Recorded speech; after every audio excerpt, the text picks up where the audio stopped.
Oh, hi, and welcome to the Splash Maps Adventure Habit Pod for those improving lives through adventure.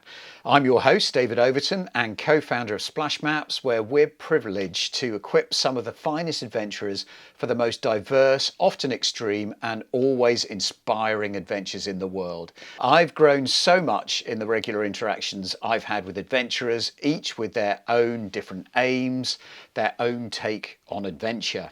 But what they all have in common is some awesome tips to share. Join us as we look for their top adventure tips that you can adopt and improve your everyday life. I'm here with Matt Smith from SOE Expeditions. And they're basically it's a veteran-founded business, and they empower teams and individuals to push themselves past their limits in immersive historical settings and endurance experiences. I said that all wrong.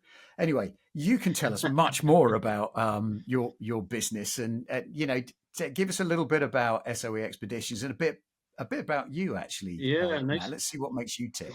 No worries, David. Well, thanks for having us on, mate. It's lovely to be here. So SOE Expeditions is we deliver World War II SOE Special Forces expeditions where we follow in the footsteps of the men and women during World War II who went out and just really done some really remarkable, epic operations. Some of them are just coming to light now. Obviously, because of what they were doing, they couldn't reveal what they've been up to. So, one of the first ones I done was in Norway, and that was very special back in 2009. But I remember that one well. yeah, that's it's one of the most famous ones, I'd say. Heroes of Telemark, Operation Gunnerside, and so I'm basically ex-military, over 25 years, and my whole time, in the military, I was running expeditions. I was taking people away on adventures. It's a big part of military life. And when I left, I wanted to continue that. And I formed a couple of different businesses. I started trying to help veterans with mental health, and I've done that through my other company. It's called Primal Bushcraft and Survival. Just get that one in there.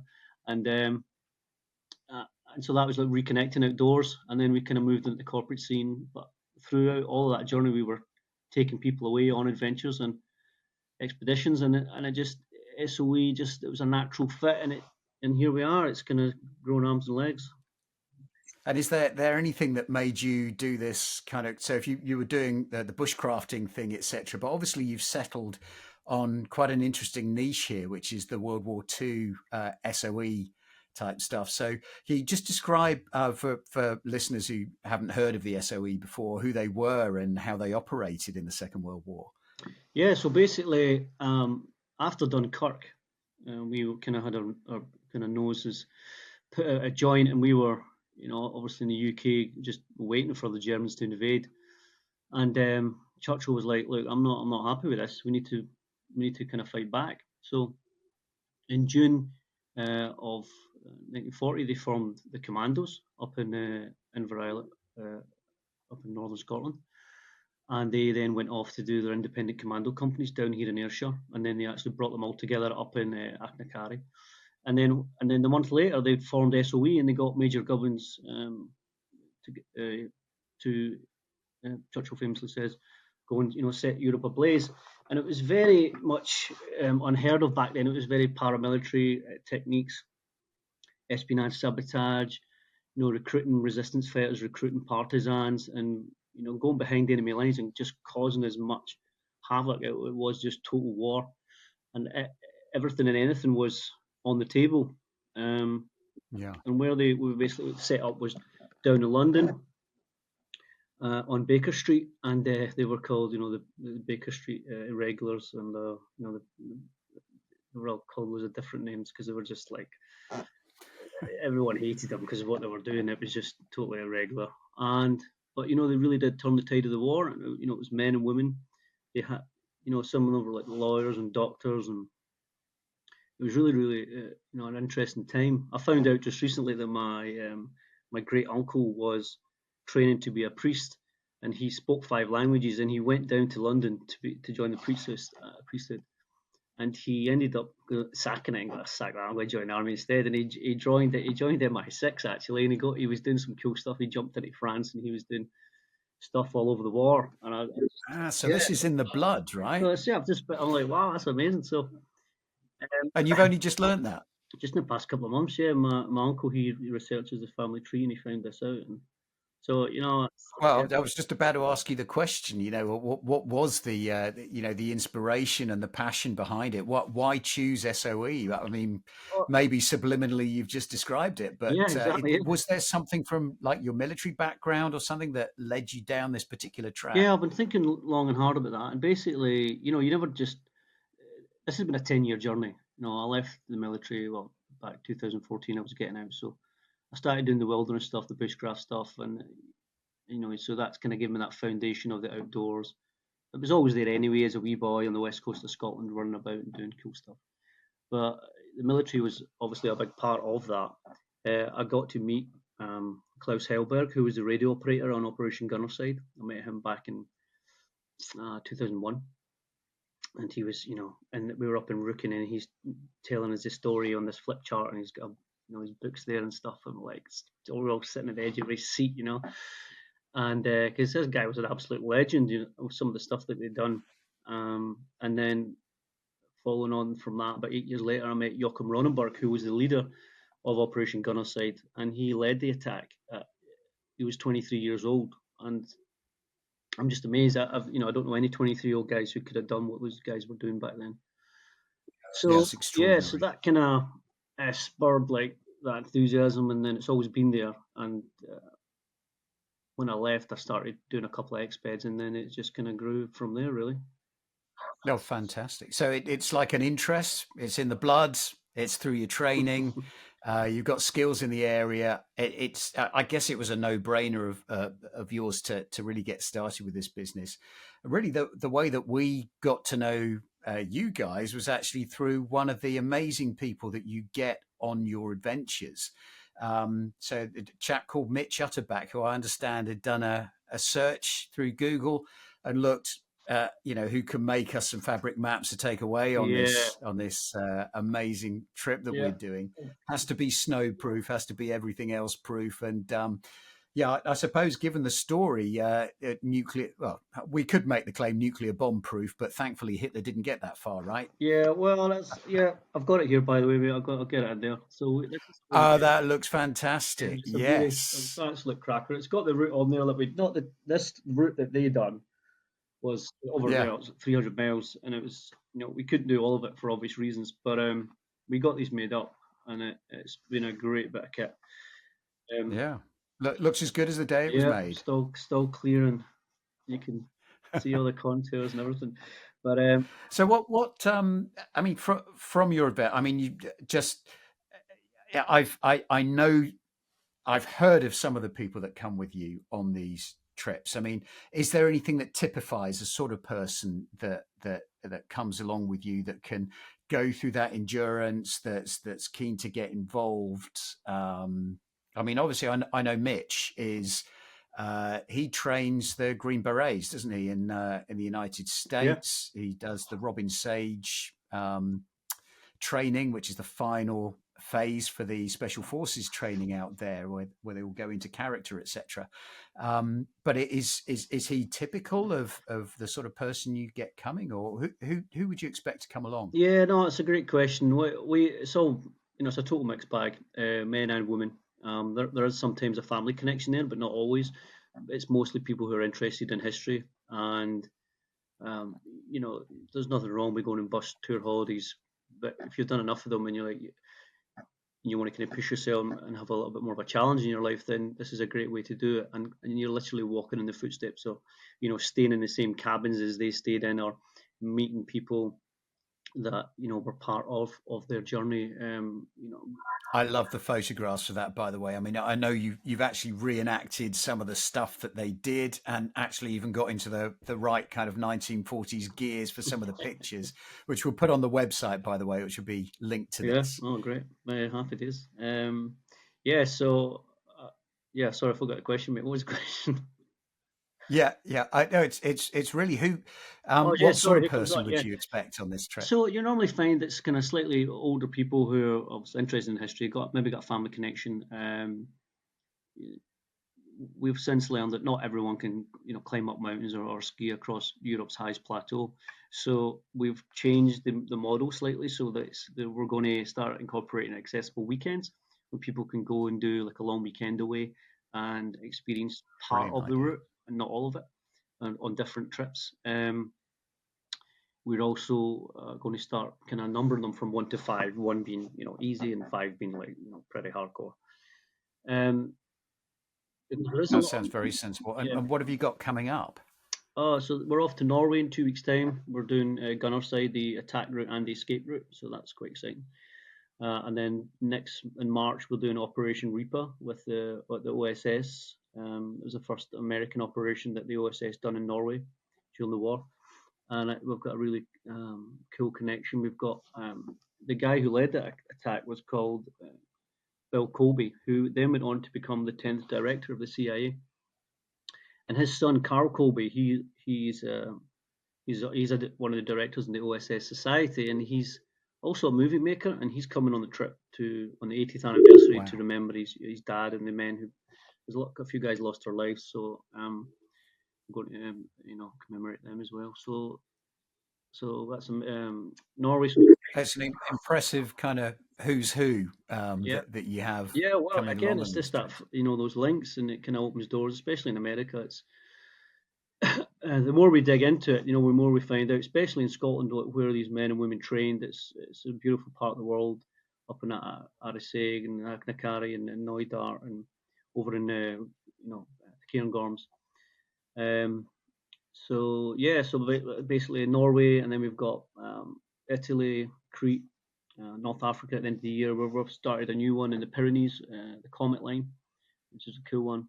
Um, Oh, so that's going through one of the escape lines, is it, yeah, from yeah. France into Spain? Hot off the press, mate, out in September. So yeah, gets up. Oh, fantastic, fantastic. And I love the idea of, I mean, people will love that idea of going across a border, treading in the footsteps of people who were escaping from Vichy Oh France. yeah. Um, but is there something, what kind of positive impacts do you witness from your adventures? How does it impact the people that are actually, perhaps the people that you meet on the way, or the people that are coming with you on the expedition? Yeah, I think positive impact for me is just having meeting people that have got that family connection and they can tell a different part of the story. Because a lot of these men and women, they didn't talk about it after the war. They just went, "Oh, I just done my bit." Like there's some great, like so. For example, Operation Gallia over in Italy, there was 33 SAS guys jumped in and caused havoc for over 50 days, and then they escaped 100 miles over the Tuscan mountains.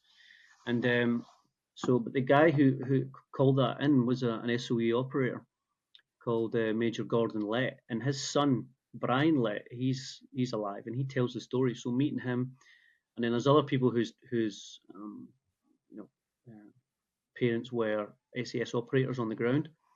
So they come and they tell their story, we have a remembrance parade, and it's just really nice to see people still remember, and like the Mm. locals turn out because it was a big thing about the partisans recruiting the partisans to help to fight against the Germans. And you see how much these people are really still passionate about it 80 years on, and it's like, wow, that's really it's really important to keep that alive, and keep these guys' memories going. So that's Very yeah. important. Do you get the impression that they're, like you said, that people didn't really talk about what they'd done? Either they were kind of shocked to bring it out, and I guess people suffered in silence in a way for a long period. So there are a lot of stories of people whose parents, grandparents would just be quiet about the whole thing, and you know, presumably occasionally blew up over it. But the stories, it's no surprise that the stories are only coming out now. I mean, partly, I guess, secrecy, Hmm. but also partly just people didn't want to talk about it anymore. Yeah, they're a different generation as well. They didn't. They just got on with it. Like nowadays, Mm. there's a lot of we, like post-traumatic stress is a thing that's identified, and you can go and get treatment for it, or you can go and speak to people and get help. But back then, they just got on with it. They just cowboyed up and got on with it, but it was most certainly still definitely a thing. They just handle it differently, or as best they could, which was probably well, they Yeah. just whatever they done is go to the pub or whatever. But So there are a lot of positive benefits you've seen for the clients that you take out there, but it's largely about their connection with the historical context, and perhaps in some cases the connection with their relatives who were a part of the action that uh, they're actually reenacting. yeah, well, I mean, it's for all of them, they're stepping out the comfort zone, so they'll train hard to come on it, and then once they've actually done it, like, wow, I've just literally reenacted what these guys done, or these men and women done back in the day. Um, and it's a big thing. It's a big part of history. And a lot of the times when they done it, the weather, like for example, Italy, they done it in the middle of February when it's snow in the mountains. Like we just couldn't do it now because it's just so hard. So we're Yeah. slightly cheap. We do it in September, so it's a little bit more, it's a bit nicer. But uh, Well, yeah, you've got to make things, yeah, accessible. There are a lot of things that were, yeah, war does breed a certain amount of hardiness, yeah, doesn't it? yeah, I yeah, it suppose. certainly does. Yeah, But one of the things that I want to do in this podcast really is, it's about getting people to obviously engage with people like you, go on your terrific trips, but it's also to learn from you some of the top tips that you have when it comes to adventuring and expeditions, because you know, there's plenty of evidence out there to suggest we should all be doing more adventure in our lives. We should be outdoors more. We should be stretching ourselves more. And a lot of people will say back to me, well, why should I stretch myself more? It really doesn't matter. And um, I think to that, I think it's an important thing to actually have a few adventure habits, hence the name of the podcast. And hence my question for you now, if you could pick your top 5 adventure habits, Matt, uh, what would they be? And what do you think would benefit our listeners the most? yeah. Um, well, I know a lot of people like adventure for them is non-negotiable, like non-negotiable. Like, once a year, they've got to go and do something. Maybe more than once. Lying on a beach is it's only good for so long. It's for some people they need something a bit more punchy. So I think make it non-negotiable. Like once a year, you got to do something. Something that's a little bit out of your comfort zone, a little bit, maybe a little bit cheeky in terms of fitness. Something you've got to kind of, maybe train for. Sorry, I'm Hmm. jumping the gun a bit, but I think that would be my second one is train and keep yourself fit. Not just for going on adventures, but just for kind of life as well. So keep yourself fit. Make it non-negotiable. So like, okay, I'm going to sign up for whatever. Doesn't need to be one of my trips. You can go on someone else's trips, but just make it non-negotiable to yourself. Surround yourself with like-minded people who there's Yeah. plenty of groups out there. There's plenty of organisations, and certainly people who come on my trips, they tend to come back for a second or a third, and uh, and that's a question that I hear a lot is, or an answer I get given a lot is, the reason we wanted to do this, but I didn't really feel comfortable like going to North Africa on my own and going looking at all these sites because a lot of them are private owned by Bedouin or whatever, and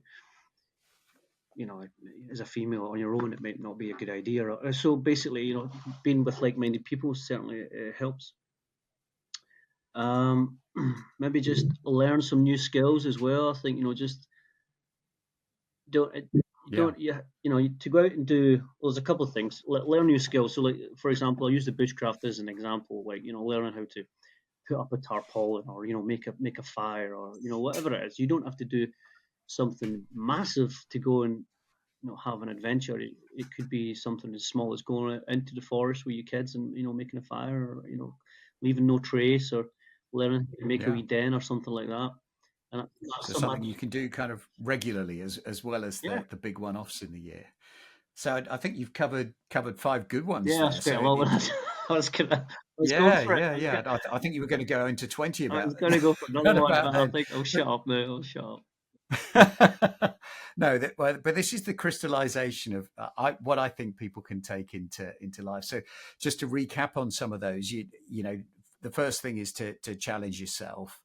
Then you had you know, have it non-negotiable. So there's a point in the year where you will go and you will have an adventure. Going in groups makes a lot of sense. And the last one that you came up with was around making adventure a part of every day. So doing smaller adventures with your family and local people. And I've lost number four. I What was was like, number I think four keeping again? fit. I think it was going to be keeping fit. That was about keeping fit, yeah, and which is an essential part, as you were saying. Yeah, People train up to go onto your events. But I guess it's important to say, and the new part of your model that I didn't know before this conversation was that you've now introduced this grading of 5 different levels.